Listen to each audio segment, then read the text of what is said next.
Hey everyone, I'm Kevin. In today's video, we're going to be installing our universal rock light wiring harness here on this 2024 Toyota Tacoma. So here I have the main wire harness. Now this is a product we're really excited about. I went ahead and laid it out in a way that we can kind of walk through each extension of the harness and kind of show you what goes where before getting it installed on the truck. So starting off over here on this side, we'll grab our battery connection side of things. So you've got a fused power circuit here with a fuse already installed, as well as a ground side. Those already have eyelets crimped on to make that nice and easy. Then continuing down the harness, you come to the relay here. We went with a really nice watertight relay setup here. If you look at a lot of aftermarket wire harnesses, they don't always have a full watertight relay here. So those of you that are going off-road, doing some overlanding, you might see some water crossings, or hey, maybe you just want to do a nice detail under the hood and you don't want to have to worry about getting this wet. We took care of that for you right here. Now moving down to the next leg of the harness, we give you plenty of slack here. This is the leg you're going to need to feed into the cab of the vehicle, which we'll walk you through on this Tacoma at least as we get this installed. So here we give you female spade connectors that are going to tie into your switch, either through a harness style plug or right to the back of a Carlink style switch, depending on which one you select. So pay attention to that in the drop down menu on the page where you purchase this harness. Continuing down the line, this is gonna give you some extra slack in between there, and then it does Y off into two separate sections where it goes out to your individual sliders. So these are the ends you're gonna need to kind of feed down along each side of the frame and out to the sliders themselves. So with just one side in hand here, you'll kind of see if I pull this up, one leg is much longer than the other. The shorter leg is just going to be for the front light closest to the front of the vehicle, leaving the longer leg to feed out toward the rear of your slider. And then as you come to the end, you have some nice waterproof, weather-tight connectors out here that will need to be crimped into your light. So as you come in close on these weather-tight connectors, you can see that they just have a nice little thumb press tab to be able to release and remove those. If you pay close attention to the wire colors, you'll have power coming in on the red side over here, along with ground, of course, on your black side, and that does switch going out to our light. So you have now a white ground and a black power on this end of the connector. That's just because it matches the power and ground on the light side, so long as you're using our provided rock lights. And the only reason this is really separated at this connection, and we leave you to butt connect and heat shrink these here, is because you're going to receive your rock lights when you get your rock sliders and the connections that you see here when you purchase this wiring harness. So that part should be pretty simple and straightforward, and whether you choose to do that right now and then simply unplug these and install it along with your light, or do this right at the end, is entirely up to you. You should have plenty of length in this harness that you could do that and achieve that just as well once everything's installed on the vehicle. So with that little overview out of the way, let's get this thing installed up here on the truck, starting by locating the battery under the hood, which on this 2024 Tacoma is over on the passenger side. So we'll grab primarily the relay as well as power and ground side of our harness and get started finding a location for it up here. Now again, we're installing this here on our 2024 Tacoma, so those of you that have a 24 and up Tacoma are in luck. You can kind of follow right along and copy what we're doing.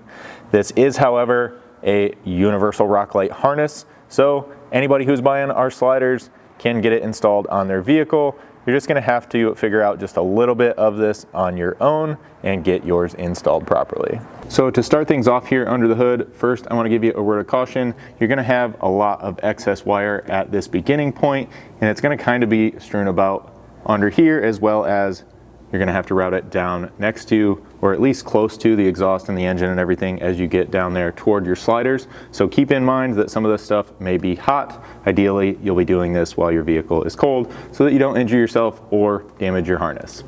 From there, you'll want to start out by grabbing your relay. Typically, we're going to locate this first because you want to get this somewhere close to where you're going to pass through the firewall and into the cab with that lead of your harness, and make sure that you have enough slack there. Now on this Tacoma, we found a pretty nice spot where we can use a factory hole right up in this corner.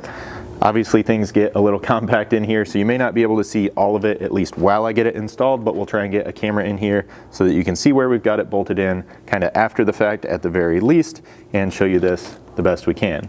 Now again, keep in mind this is a universal harness and you're going to be installing it on a lot of different vehicles, so this only pertains to this 24 Tacoma. So again, this was a factory M6 threaded nutsert kind of out here just inside of the fender, so I pulled an M6 bolt out of our bolt bin here. This is not a supplied fastener, and we're going to route this down in here and get this started.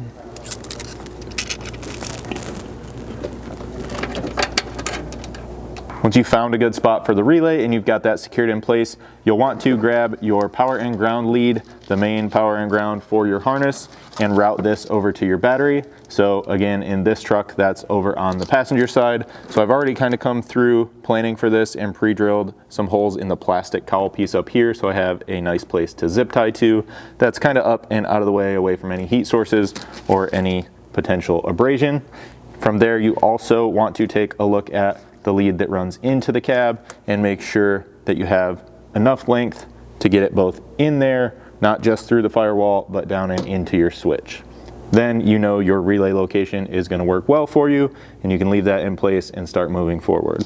Now as I start to route this across the front of this engine bay, I will just point out real quick that this truck already has some existing wiring in here for some aftermarket lighting, so keep that in mind. The smoother loom that you might see here throughout the video is from the existing wiring, where the corrugated loom is what we are routing right now. So as we make our way across to the battery, a couple things here. I've left my zip ties just a little bit loose so that we can pull some extra slack, or even pull it back to kind of eliminate slack if need be. Then you want to kind of check that your lead lengths are going to work out for you here close to the battery. So I've got the power side routed in over here where I like it, and I know that I can get it tucked in here discreetly up behind this power cable and eventually bolted in there. That will kind of be the final thing we do, or close to the end of this install. So we're going to leave that off to the side for now and cover this back up. And then for this one, I've got a nice spot, again, kind of tucked down in here where you can't see, but there's a nice factory grounding point in here that I'm going to bolt this into and just kind of share that location. Back over on this side, we now need to grab our switch lead. This is again the one that we have to feed through the firewall somehow into the cab and wherever you're going to be mounting your switch, ideally in a factory mounting location inside of there. So a couple different ways you can do this. Every vehicle, again, is going to be just a little bit different. So a lot of times we've seen people, and we've done it here, there's a large factory grommet where your factory wire harness routes through. You can kind of make a slit into that and pass some extra wires through it. You can also disassemble the way they have it taped and sometimes get some wires fed through that way. We got really lucky on this one, it seems like, because there is a rubber plug in the firewall that's about the perfect size for us to get this wire loom through, as well as add just a nice little rubber grommet in there to protect it and pretty much seal it up from any water intrusion as well. So again, we'll try and get in here and show you both that and the relay in just a moment, but it does get pretty tight. If you don't have either of those things, or you don't want to try and go through that factory grommet, as long as you can get in here with your tools and also see the backside from inside of your cab, you may have to drill a hole to install a grommet into there and have a nice clean spot to get your wiring through. But again, you want to be really careful with that and make sure you know where you're drilling into on the cab side of things so that you don't damage any of your factory components there. If you are going to go that route, what we found works pretty well is a 5/8 diameter hole, again with the appropriate size grommet to make it fit nice and tight here, but you should have at least that 5/8 hole size if you're going to get these connectors through as well. So I had to get in here with my screwdriver so that I didn't cover up this grommet with my hand, but that works out pretty well because this allows me to kind of just press on it and pull out, which frees that up from the firewall. Hopefully inside of here you can also see that that now kind of has some fabric in behind it. So we will have to again make sure there's nothing in behind there and then find a way to cut through that fabric. We'll probably just use something like an X-Acto knife and then we'll be able to pass our wires right through there. From there I'll take the wire ends and push them one at a time through the grommet that I'm going to be using. And then what I'll do here is kind of feed or roll the grommet all the way back on this loom, basically taking up all of the slack harness here under the hood, and I'll tie this up inside under the dash, and then we can continue moving here. After that, I'll feed these wires through the firewall one at a time, just like that grommet. So here is just a brief look at it with the slack now fed into the cab and the grommet installed in the firewall. Now from here, the remaining wire is going to be all of this that needs to get routed down to each of your slider legs. A good rule of thumb here is to follow factory components. So on this side of things, we're going to basically follow the factory brake line routing path. That's going to keep us nice and far away from any heat source because they don't want those heating up. So again, it's tight quarters back in here. You're not really going to be able to see, but we're going to follow those right down through this path. We'll try and show you the best we can once we get this truck up in the air, kind of how we came down along there and alongside the frame. So first things first, I have to admit that I lied to you, and on this truck specifically, the brake lines run across and down the passenger side, so we're actually following the fuel line routing path that you can see here.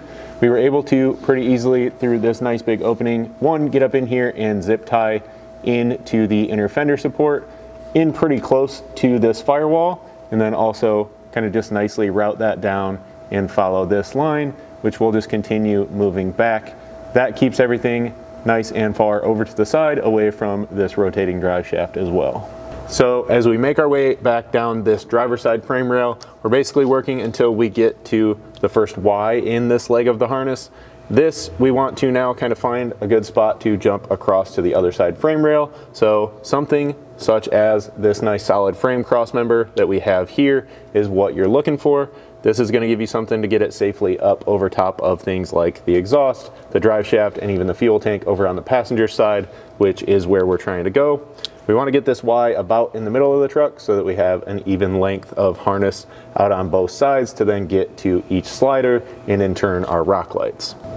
So with that T or Y, if you will, kind of roughed in over toward the center, you'll see that we do have on this truck a little bit of slack left over here, so we'll kind of double it over itself, and then we want to find a nice good spot to tie it up. Now the factory chose on this truck to route fuel lines through this cross member, so if they're going to put fuel there, we probably could tuck our wiring in there, but I'm going to take just an extra couple minutes and actually drill a couple holes in the heat shield here so that we can tie this up above the heat shield, just to kind of be extra cautious in this location and get it as far away from the exhaust as possible.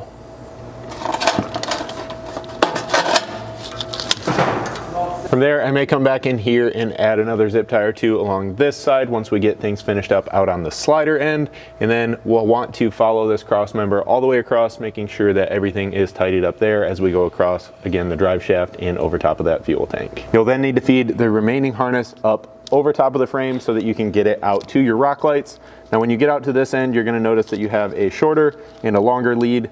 On this truck, I'm going to be using the shorter lead to go toward the front rock light and the longer lead to go toward the rear.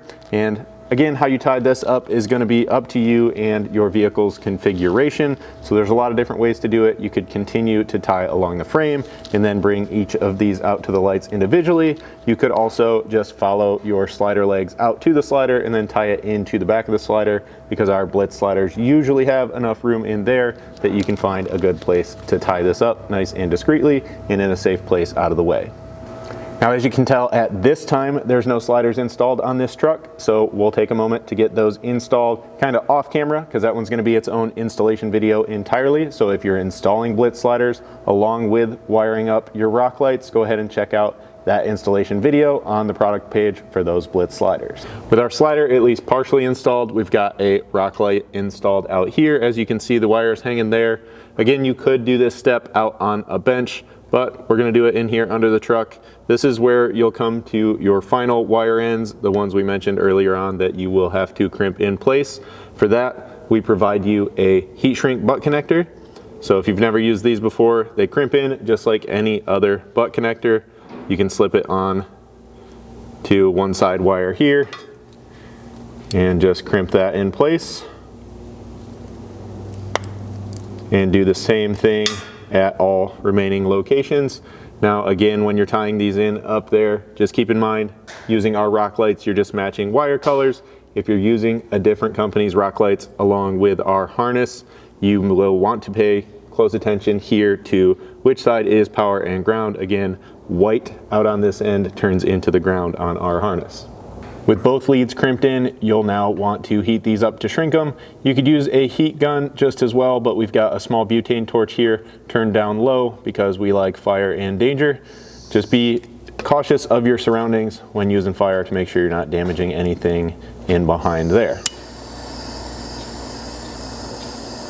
Now with both of these shrunk, they're now sealed up and weather tight, but we are going to come back in and just add a small piece of loom we have around the shop here so that we can kind of clean up the look of this and match the look of our existing harness before plugging these back in and moving on to the inside of the truck. So there's a quick look at it with the loom now installed, kind of matching the existing harness, and you'll want to, of course, repeat this process on the 3 remaining lights. So here in the cab of the truck, you've got your wires fed in here from your harness. Now you need to figure out what you're going to do about a switch. So let's talk about that for a second. We're going to give you a couple different options on the website, so pay attention when ordering your harness. You can order it with no switch at all if you want to provide your own essentially from somewhere else, so that you can get one with a very specific kind of light up logo on the front. We totally understand that. We know guys want to customize their rigs, so we give you that option. From there, we are going to offer essentially blank switches, so just kind of black plain switches to give you something to use there as well. One will for sure be the Carling style rocker switch that I have here, which allows you to use the spade terminals on our harness and plug them right into the back. A lot of you guys are probably familiar with those. From there, we know Toyota offers a lot of different factory accessory switch blanks inside of the cabs of their vehicles. We know those vary from vehicle to vehicle, so for sure we're going to offer the smaller rectangle style switch. Again, it will be blank, so not exactly like the one I have here, which shows a fog light indicator, so don't expect to see that. And again, check the website for the most up-to-date photos and info on those. So in the case of this truck, I have what seems to be the newer style square switch that we're going to be installing in one of the factory square blanks here. Now the switch we picked up for this does have a 4-wire setup, and you'll notice that our harness only has 3. That's because a lot of these switches, again, that have a more custom logo on the face here, typically have a spot for you to wire in a dash accessory light so that it fires up with the dash lights when you turn your headlights on at night, for example, and then oftentimes has a second indicator when the switch is actually turned on, or kind of a dual brightness feature to kind of do the same thing. So if you have something like that, you'll need to find that dash light power in the dash and run your own additional jumper over to that 4th lead to kind of finish up your install on that 4-wire style. So for the sake of this truck, I first had to pop out this lower trim panel, which does contain 1 switch on our trim package. It'll have 2 switches on some. That was pretty easy. Essentially, this just kind of slides in and has some pressure clips out on the side and the bottom and top. We just got a plastic pry tool in the top here, kind of pulled down and out on it, and we're able to remove this whole thing and disconnect 1 plug to get this out of the way. Then, kind of laying in here on my back, I was able to figure out how these switches come apart. So there's tabs out on either side of them. I was able to get a small pry tool in there and kind of press on those tabs while pushing out on the switch, all the while kind of laying on my back on the floorboard. That's what you have to do in this one if you don't want to remove any of these additional dash panels. If you can get in there and do that, that's going to be the easiest way to get it done for sure. So from there, we can take our switch, we'll feed the wires through the square cutout and down where we can access them. Make sure the switch is oriented properly, and then work on pressing that into that location until you get a nice click, making sure it kind of sits nice and flush with your remaining switches. And then we just need to feed our remaining wiring up through here, again in a safe location, making sure it's out of the way and kind of getting it tied up along the way. And then we'll just be connecting our spade terminals out here to finish things up here on the inside. So like I said, with it routed up into this opening, we'll just take these one at a time and basically just by color matching, get them plugged in here. Then with that wiring safely tucked out of the way, we can reconnect our switch in here and reinstall this switch panel.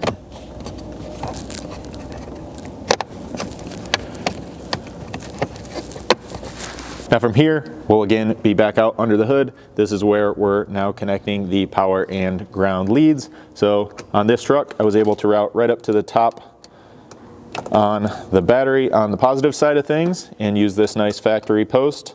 This should all then fit back in under the factory cover once installed. And then this one's again hard to see, but down here between the battery and this fuse and relay box, there is a nice ground over here on the side that we're gonna pull this ground lead over to and get it bolted in using the factory hardware. From here, we'll reconnect the battery and then we can go over in the cab and test out that switch.